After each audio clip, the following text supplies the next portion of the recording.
The WWE draft has finished, and the landscape of the WWE has changed. Our backlash predictions and what's going on in the world of professional wrestling. Well, what time is it? It's clobbering time, and it's time for Against the Ropes.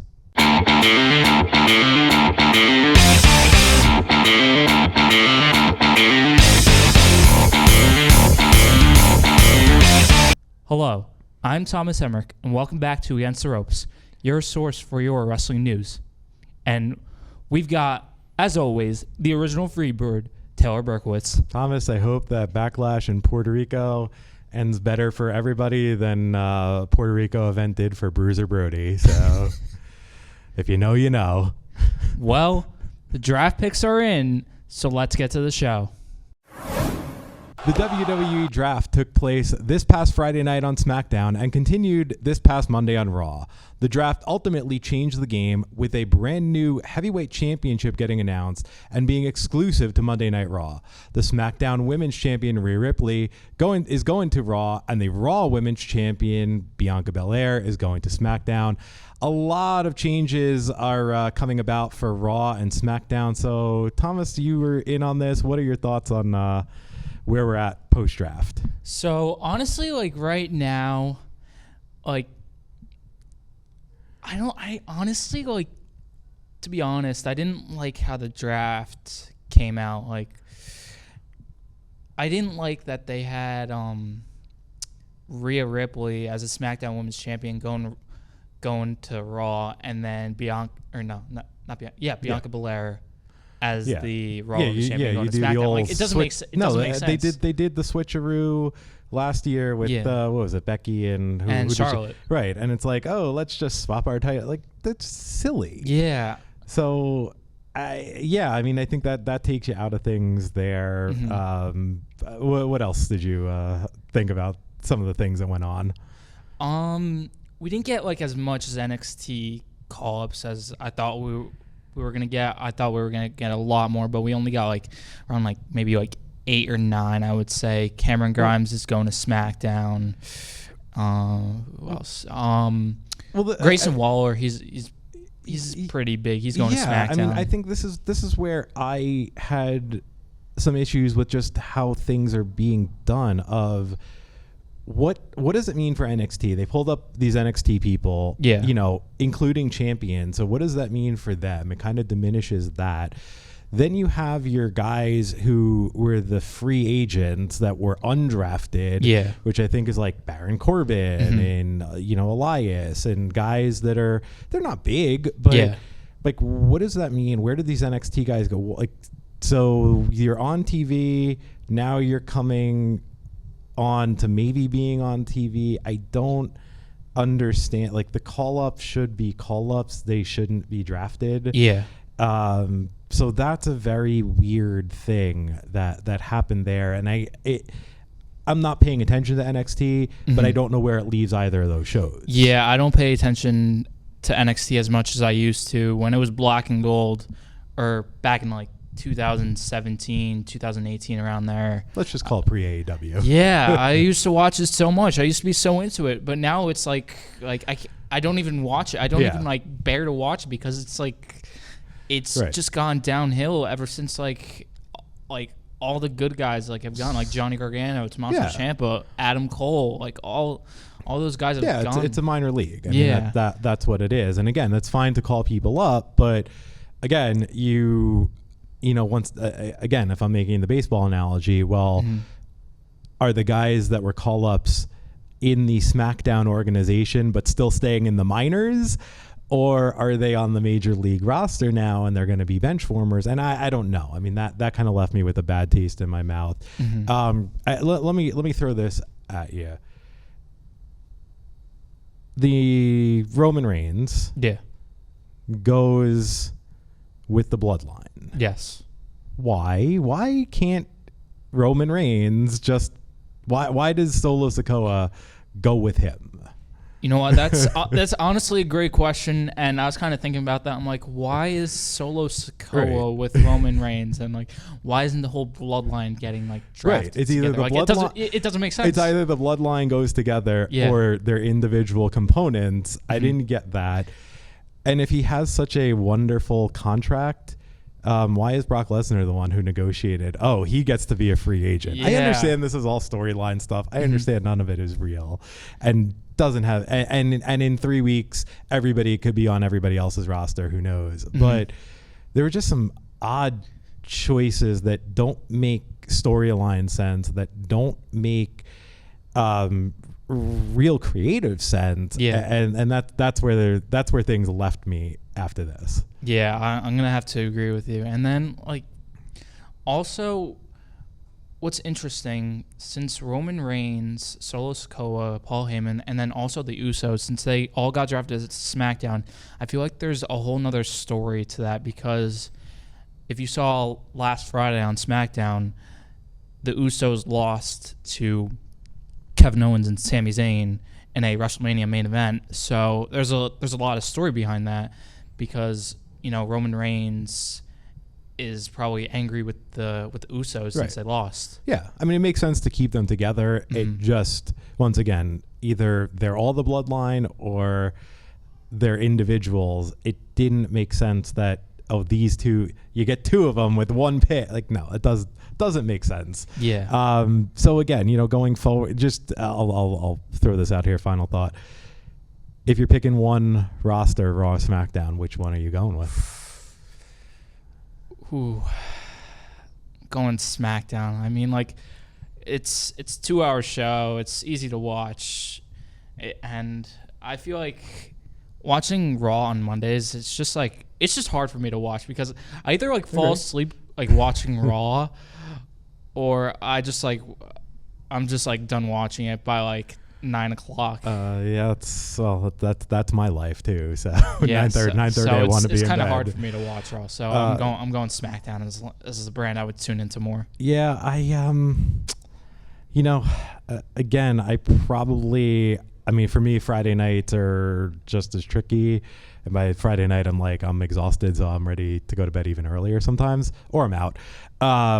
But the SmackDown roster, I think, is the better roster. Yeah. Again, my feelings about Cody Rhodes, and if he's essentially your top babyface, I'll stick with the SmackDown roster. Well, that's going to wrap things up for our draft recap, but don't go anywhere. When we come back, we'll have our Backlash predictions. Don't go away. Welcome back to Against the Ropes. Coming up live this Saturday from San Juan, Puerto Rico is WWE Backlash, and this will be the first premium live event in Puerto Rico since 2005. An American Nightmare will step inside a storm with a beast. Bad Bunny looks to destroy Damian Priest on his home island of San Juan. In his home of San Juan. And a Nigerian giant will take on Seth freaking Rollins. So first, let's start off. For the SmackDown Women's Championship, Mommy Rhea Ripley will be defending her title against Zelina Vega. Burke, I'm going to start with you. Who have you got walking out as the SmackDown Women's Champion? I mean, I'm sorry. I can't even, I can't not laugh at the thought that Zelina Vega might be given the Women's Championship here. I understand you're trying to get a hometown person on the card, but come on. I mean, this is not credible. This needs to be an angle. This needs to be a 30-second destruction and then an angle, and Rhea needs to do the destroying. Yeah, I'm gonna go with Rhea Ripley by far. I do not see Zelina Vega walking out as the SmackDown Women's Champion. Have you seen Zelina Vega on TV? Yes, she's been with the LWO. Oh, that's right. So, I forgot. Yes. I mean, I gotta say, I'm kind of liking the new faction of the LWO. It's actually a good faction. The people in it are good, and people seem to be enjoying it. Their merch is I apparently love their theme music. They got the Viva la Raza in there, paying tribute to Eddie Guerrero. So I like that. So that's pretty cool. But at the end of the day, it's Zelina Vega. Yeah, I know, and she's probably not going to win. So There you go. There's that. In a 6-man tag match, Matt Riddle will be teaming up with the undisputed WWE Tag Team Champion Sami Zayn and Kevin Owens to take on the Bloodline, Jimmy Uso, Jey Uso, and Solo Sikoa. No, this is not on the island of relevancy, but it is on the island of Puerto Rico. Who are you going with in this one? I'm going with the Bloodline coming out victorious because I think Jimmy Uso and Jey Uso need to make Roman Reigns. They need to make him happy after what happened on SmackDown. So I think they need to redeem themselves by winning and beating Sammy, Kevin, and Matt Riddle. Yeah, and I think this is where they take the loss, because I think you do want to tell that story of the fissures and the fractures in the bloodline. Mm-hmm. So I think I don't think you have Solo Sikoa eat the pin, but I think one of the Usos eats the pin. You move on from this storyline and you focus on the bloodline kind of deteriorating storyline. So you're going with the Bloodline I'm going coming with the out? Bloodline. Yeah. All right. For the Raw Women's Championship, Io Sky of Damage Control will be challenging the EST of WWE, Bianca Belair. Burke, who have you got walking out as the Raw Women's Champion? Well, again, this is where the draft, I think, just messes things up. To me, if Bianca is switching, then I think you have to put the title on Io, get it off of her. But she's on SmackDown though, so it wouldn't make sense. Well, does any of it make sense? I mean, listen. So what's going to happen if you keep it on Belair because she's moving and then Rhea's coming up? I mean, are we just doing unless we're doing a title? We're just going to do title.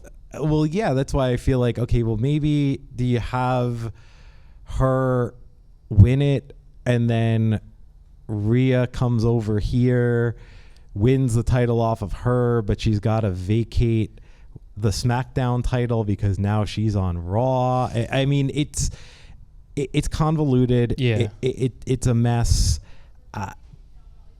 If you're trying to find a way to actually take a title off of somebody in a meaningful way, you can do this. You can protect, you could have enough interference where you could protect Bianca Belair. I'm going to go with Io on this one. Going with Io? Yeah. I'm going with Bianca Belair retaining the Raw Women's Championship because, honestly, I really see, sometime down the line, it's going to be Rhea Ripley and Bianca Belair for, a title unification match or something along those lines. So they could unify the titles and then create a new women's title? I don't know. Seems to be the way things go in WWE. I just don't know where all this is going. So I'm sticking with Bianca Belair retaining. I got you. In a match, WWE just threw together and nobody really wants to see. It's Omos versus Seth freaking Rollins. Just let's say something about this and then let's pretend this never happened after it's over. Yeah. I'm going with Seth freaking Rollins. I mean, I really don't see Omos winning. There's no way, right? He's so big. You think he's gonna win? No, but do you think anyone thinks he's gonna win? I think the fans are the losers in this match, unfortunately. I don't think anybody thinks he's gonna win. If he does, it's gonna be I don't know, but it doesn't make sense. Seth is hot right now. Yeah. Keep Seth hot. Let him beat a big guy, and I think it's going to be Seth. Yeah, I think it's going to be Seth too because I think this will help build his momentum up to Night of Champions. Yeah, is it Night of Champions? I think it's Night of Champions. It's formerly the King and Queen of the Ring. Yes. So yeah, it is Night of Champions. Yeah. So I think this is going to help build momentum for Seth Rollins so he could possibly win and become the new and first World Heavyweight Champion. That's what I want to see personally. I think for the finals, it should be Shinsuke Nakamura and Seth Rollins. Let's see what's next on the card here. In a triple threat match, we've got the United States champion Austin Theory defending against the almighty Bobby Lashley and the colossal Bronson Reed. Burke, who do you have walking out as the United States champion? This might be the toughest one. I would say it's going to be Bobby Lashley. Again, I think they're trying to reheat him. I don't see him being the guy compete. I think you could use Austin Theory as a guy I think he even kind of, mentioned it, like wanted the heavyweight title. So I think this is where he drops this title and you turn his attention to that. Yeah, I'm either going with Bobby Lashley or Austin Theory retaining, because I really don't see them putting the title on Bronson Reed because he's going to Raw and Gunther's on Raw. This is not how predictions work. Yeah, you gotta pick somebody. I know. But I'm going with Austin Theory retaining. I think he's gonna find a way to walk out still United States champion. In a San Juan street fight, Damian Priest will be taking on Grammy Award-winning recording artist and the host of Backlash, Bad Bunny, which again, that is not a sentence that I'd ever think I'd be saying. This is going to be, really the first of Bad Bunny's premier matches in a one-on-one against Damian Priest. They tagged together at WrestleMania 37, took on The Miz and John Morrison, and Bad Bunny actually looked pretty darn good doing it. So who do you have, Damian Priest or a musician? I'm going with Bad Bunny walking out victorious. I think he's going to give Damian Priest the beating that he deserves, and I just don't see him losing in his hometown. So I'm going with Damian Priest. Yeah, I mean, Bad Bunny. Yeah, I think so too. And once again, with all the nonsense and the shenanigans of a street fight match, you can still protect Damian Priest. This is a match to me to send the crowd. Maybe not send the crowd home happy, but this is to pop the crowd, and that's going to pop the crowd. Mm-hmm. Do you think we're going to see any crazy spots in that match? I don't know. I mean, he definitely did some aerial stuff in the WrestleMania match. Yeah. So I don't know, but we've seen Logan Paul do it. Yeah. So I think we'll see something, but again, hopefully they protect everybody in this. That's the big thing. Yes. And then finally, in what seems to be the main event, the Beast Incarnate Brock Lesnar will be taking on the American Nightmare Cody Rhodes after the loss to Roman at WrestleMania. Burke, do you think that Cody can pull an upset and beat Brock Lesnar potentially? Or will this be a typical Brock Lesnar match where Brock comes out victorious? It should be. I don't see the point to Cody winning. It doesn't make. Okay, so great, you could beat this guy, but you couldn't do it at WrestleMania. So now all of a sudden you find it for no reason. It doesn't make Brock look good to lose to. Cody's big, but he's not that big. Mm-hmm.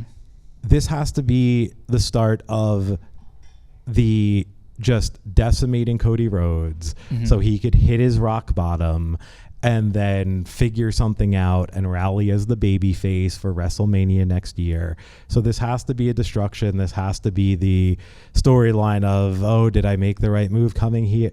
That's where it's got to start. Yeah. For me, I'm going with, this is a hard one for me, but I'm going to have to go with Cody. You're a Cody mark, aren't you? Yeah, I know. I'm sorry. I am. And yeah, even though I'm wearing Brock Lesnar's shirt, I'm going with Cody walking out victorious. I mean, I think he needs to build up momentum if he's going to challenge Roman again for the titles.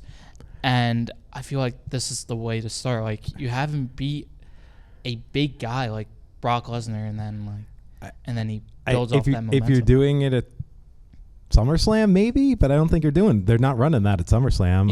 You think they're going to do it next year in Philly? I think it's got to be your Mania match next year, And like I say, to me, it's like, well, if he's just winning now, you're going to lose momentum by next year. There's got to be that this was, he made a mistake after Mania.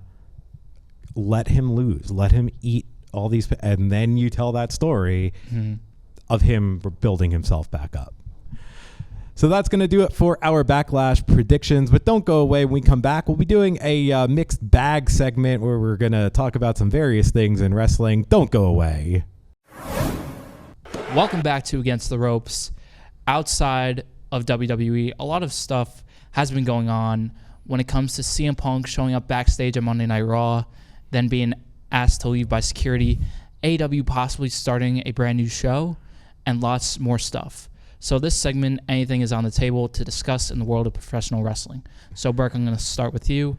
What's on your mind, and what do you think of the world of professional wrestling right now? Let me just stick with WWE for a second here. We talked about them introducing the new heavyweight championship belt. I don't get it. Yeah, it's like they're learning the worst lessons from AEW right now of Triple H has a huge announcement and then this is it and it's a new belt. Like, no, stop. It's not good on AEW to have too many belts. So Roman Reigns isn't the undisputed champion anymore. He isn't going to be because there's another heavyweight title. So this makes zero sense to me.